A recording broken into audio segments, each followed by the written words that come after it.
সময় ৭২-এ আপনাদের সবাইকে স্বাগতম। আজ দুপুরে এনসিপিকে উচিত শিক্ষা দিলেন বিএনপি। ১২ ঘন্টা পর থানা থেকে ছাড়া পেলেন কুমিল্লার সেই বিএনপি নেতা। আটকের কারণ জানালো পুলিশ। আমার জীবনে এক গুরুত্বপূর্ণ অধ্যায় শুরু হলো, বললেন এনসিপি নেত্রী মাহমুদা মিতু। ভোট দিয়ে বেহেশত নয়, আমলি আসল, বললেন গয়েশ্বর চন্দ্র রায়। এখন গভর্নমেন্ট আসলে কে বোঝা যাচ্ছে না, হাসিনার সময় বোঝা যেত, বললেন হাসনাত আব্দুল্লাহ। যারা সংস্কার চেয়েছে প্রতিফলন না দেখলে তারা রাজপথে নেমে আসবে, বললেন নাহিদ ইসলাম। জামাত নেতাদের সঙ্গে তুর্কি হুদাপার পার্টির প্রতিনিধি দলের সাক্ষাৎ। গণরায় উপেক্ষা করলে অতীতের পুনরাবৃত্তি ঘটবে, বললেন সেলিম উদ্দিন। সর্বশেষ জানবেন হঠাৎ করেই এনসিপির উপর কেন এত পরিমাণে ক্ষিপ্ত হলো সরকারি দল। এতক্ষণ শুনলেন সংবাদ শিরোনাম, এখন শুনবেন বিস্তারিত। এখন গভর্নমেন্ট আসলে কে বোঝা যাচ্ছে না, হাসিনার সময় বোঝা যেত, বললেন হাসনাত আব্দুল্লাহ। সরকারের ভেতরেই অনেক সরকার রয়েছে মন্তব্য করে জাতীয় নাগরিক পার্টি এনসিপির দক্ষিণাঞ্চলের মুখ্য সংগঠক ও কুমিল্লা ৪ আসনের সংসদ সদস্য হাসনাত আব্দুল্লাহ বলেছেন, আগের সময় সিদ্ধান্ত গ্রহণের বিষয়টি স্পষ্ট থাকলেও এখন কে সিদ্ধান্ত নিচ্ছে তা বোঝা যাচ্ছে না। হাসনাত আব্দুল্লাহ বলেন, আমাদের গভর্নমেন্টের অনেক মুড সুইং হয়, মানে গভর্নমেন্ট আসলে কে এটা বোঝা যাচ্ছে না। মানে এটা আসলে হাসিনার সময় বোঝা যেত যে ডিসিশনটা দিন শেষে কে নেয়। ডিভোর্সের প্রবলেমও দিন শেষে ডিসিশন দেয় হাসিনা। দিন শেষে সবাই দৃষ্টি আকর্ষণ করতো হাসিনার। এখন বোঝা যাচ্ছে না সিদ্ধান্তটা কে নেয়। আমার মনে হচ্ছে সরকারের মধ্যেও আরো অনেক সরকার আছে।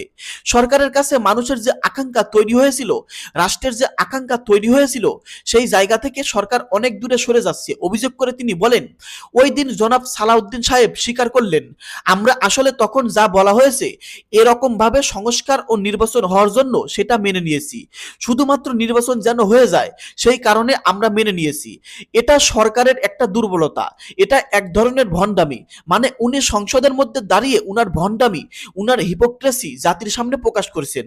হাসনাত আব্দুল্লাহ বলেন, বিচার বিভাগ, আমলাতন্ত্র ও আইন শৃঙ্খলা বাহিনীতে যে কাঠামোগত সংস্কার প্রয়োজন ছিল তা বাস্তবায়িত হয়নি। দীর্ঘদিন ধরে পুলিশকে রাজনৈতিক হাতিয়ার হিসেবে ব্যবহার করা হয়েছে, অথচ পুলিশ ও মানুষ তাদের নিজস্ব সুরক্ষা ও পেশাগত স্বাধীনতা প্রয়োজন। সরকার যদি মনে করে সবকিছু নিয়ন্ত্রণ না করলে রাষ্ট্র পরিচালনা সম্ভব নয়, তাহলে তার দীর্ঘ মেয়াদে ইতিবাচক ফল দেবে না। এতে নাগরিকের মধ্যে বঞ্চনা, প্রতারিত হওয়ার অনুভূতি এবং প্রতিষ্ঠানগুলোর প্রতি আস্থাহীনতা বাড়ছে। জ্বালানি খাত প্রসঙ্গে হাসনাত আব্দুল্লাহ বলেন, দেশের বিদ্যুৎ ও জ্বালানি নিরাপত্তা নিশ্চিত করতে হলে নবায়নযোগ্য জ্বালানির দিকে দ্রুত অগ্রসর হওয়া ছাড়া বিকল্প নেই। বক্তব্যের শেষে তিনি বলেন, রাষ্ট্র পরিচালনায় স্বচ্ছতা, জবাবদিহিতা এবং শক্তিশালী স্বাধীন প্রতিষ্ঠান গড়ে তোলার বিকল্প নেই।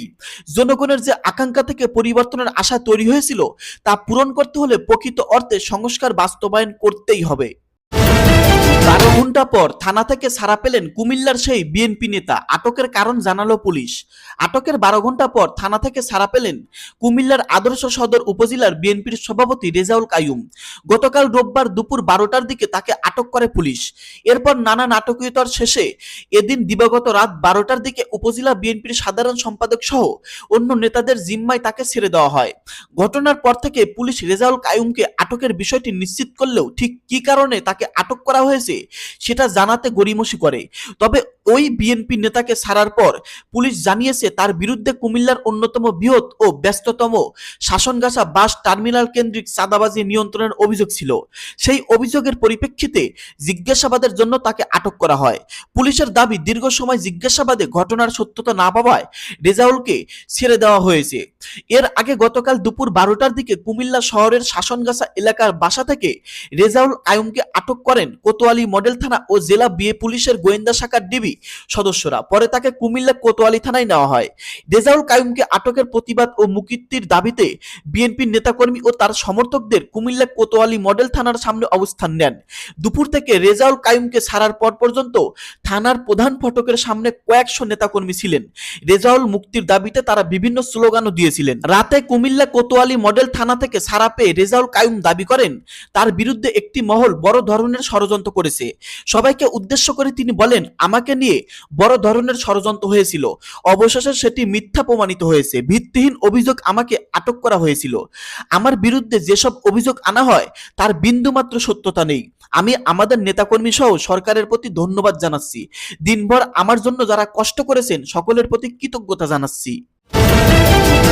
ভোট দিয়ে বেহেস্ত নয়, আমলি আসল, বললেন গয়েশ্বর চন্দ্র রায়।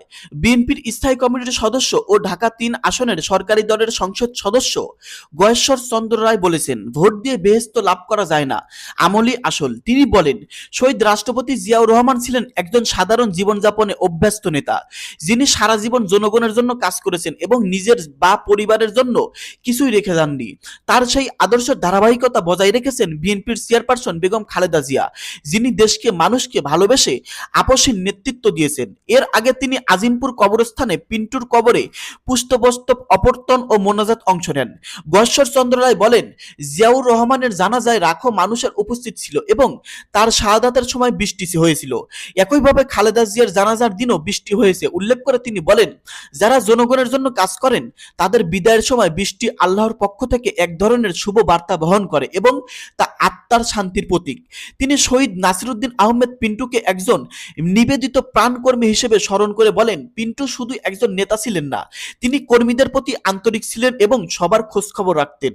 জেলখানায় থাকাকালীন সময়ের স্মৃতিচারণ করতে গিয়ে তিনি বলেন, পিন্টু সহকর্মীদের জন্য খাবারের ব্যবস্থা করতেন এবং কে কি পছন্দ করতেও তা আগেই জেনে রাখতেন। এমন নিবেদিত কর্মী থাকায় বিএনপির নানা ষড়যন্ত্র মোকাবেলা করে টিকে আছে বলেও তিনি উল্লেখ করেন। তিনি আরো বলেন, রাজনীতিতে ষড়যন্ত্র একটি বাস্তবতা এবং রাষ্ট্র থাকলে ষড়যন্ত্র থাকবে, তাই সবাইকে সতর্ক থাকার আহ্বান জানিয়ে তিনি বলেন, জনগণ ভোট দিয়ে যে দায়িত্ব দিয়েছে তা পালন কোনো ধরনের কাপুরুষতা দেখানো যাবে না। জনগণের অভাব অনটন দূর করা এবং দেশের স্বাধীনতা ও সার্বভৌমিত্ব রক্ষা করাই রাজনৈতিক দায়িত্ব। সরকারের বিভিন্ন উদ্যোগের প্রসঙ্গে টেনে তিনি বলেন, ফ্যামিলি কার্ড, ফার্মার্স কার্ড এবং নারীদের স্বাবলম্বী করার উদ্যোগ ইতিমধ্যে দৃশ্যমান হয়েছে। তিনি জিয়াউর রহমানের সময় নারীর ক্ষমতায়নের বিভিন্ন উদাহরণ তুলে ধরে বলেন, নারীদের রান্নাঘরে বাইরে এনে পুলিশ, বিমান চালক ও সেনাবাহিনীতে কাজের সুযোগ তৈরি করা হয়েছে। নারী পুরুষের সমানাধিকার নিশ্চিত না হলে দেশের উন্নয়ন সম্ভব নয় বলেও তিনি মন্তব্য করেন। ধর্মীয় কুসংস্কারের সমালোচনা করে তিনি বলেন, কিছু মানুষ ধর্মের অপব্যাখ্যা দিয়ে নারীদের ঘরে আবদ্ধ রাখতে চায় এবং মানুষকে বিভ্রান্ত করে। তিনি বলেন, শুভ কোনো প্রতীকে ভোট দিলেই বেহেশত যাওয়া যাবে না, এমন ধারণা ভুল। ইসলামের বিধান মেনে চলা এবং 5 ওয়াক্ত নামাজ আদায়ের উপর গুরুত্বারোপ করেন উনি। গয়েশ্বর চন্দ্র রায় বলেন, জনগণ ভোট দিয়ে ক্ষমতা দিয়ে দায়িত্ব পালনের জন্য, জনগণের পাশে থাকো, তাদের চাহিদা পূরণ করা এবং তাদের ভাষা বোঝাই এই দায়িত্বের মূল লক্ষ্য। আমার জীবনে এক গুরুত্বপূর্ণ অধ্যায় শুরু হলো, বললেন মাহমুদা মিতু। জাতীয় নাগরিক পার্টি এনসিপির কেন্দ্রীয় নেতা ও জাতীয় নারী শক্তির সদস্য সচিব ডক্টর মাহমুদা আলম মিতু বলেছেন, আজকে আমার জীবনের অন্যতম এক গুরুত্বপূর্ণ অধ্যায় শুরু হলো। আপনাদের সকলের কাছে দোয়া চাই। পোস্টে মাহমুদা মিতু লিখেছেন, পার্টির আহ্বায়কের বাইরে নাহিদ ইসলামের আমার ছোট ভাইয়ের মতো, কিন্তু আসছে আমার জন্য আমার অভিভাবক হিসেবে পাশে ছিল। ছোটবেলায় প্রথম পরীক্ষার দিন আম্মু আব্বু বা বড় ভাই থাকলে যেভাবে পাশে থাকে, পথ দেখিয়ে নিয়ে যায়, আমার সংসদের প্রথম দিনটাতে আমার আহ্বায়ক সেভাবেই নিয়ে গিয়েছে, পথ দেখিয়েছে, বিভিন্ন জায়গাগুলো চিনিয়েছে। তিনি লিখেন, নাহিদ ইসলামের এই দায়িত্ববোধ আমাকে আরো অনেক দায়িত্বশীল হওয়ার অনুপ্রেরণা দিয়েছে। ভাষণে ভীষণ ভালো লাগাও কাজ করেছিল, সত্যি বলতে সাহসও পেয়েছি, আলহামদুলিল্লাহ। তিনি আরো লিখেন, আমার এই ছোট্ট জীবনে অসংখ্য মানুষের স্নেহ, মায়া, মমতা, ভালোবাসা পেয়েছি, সঙ্গে দোয়াও পেয়েছি। আপনারাও সবসময় দোয়া করেছেন, ভালোবাসা দিয়েছেন। আজকে আমার জীবনের অন্যতম এক গুরুত্বপূর্ণ অধ্যায় শুরু হলো। আপনাদের সকলের কাছে দোয়া চাই, আল্লাহ যেন আমাকে দেশ ও জনগণের জন্য নিষ্ঠা ও সততার সঙ্গে কাজ করার তৌফিক দেন। দর্শক, আজকের এই প্রতিবেদন সম্পর্কে আপনাদের মন্তব্য ভিডিওর কমেন্টে জানিয়ে দিবেন। ধন্যবাদ।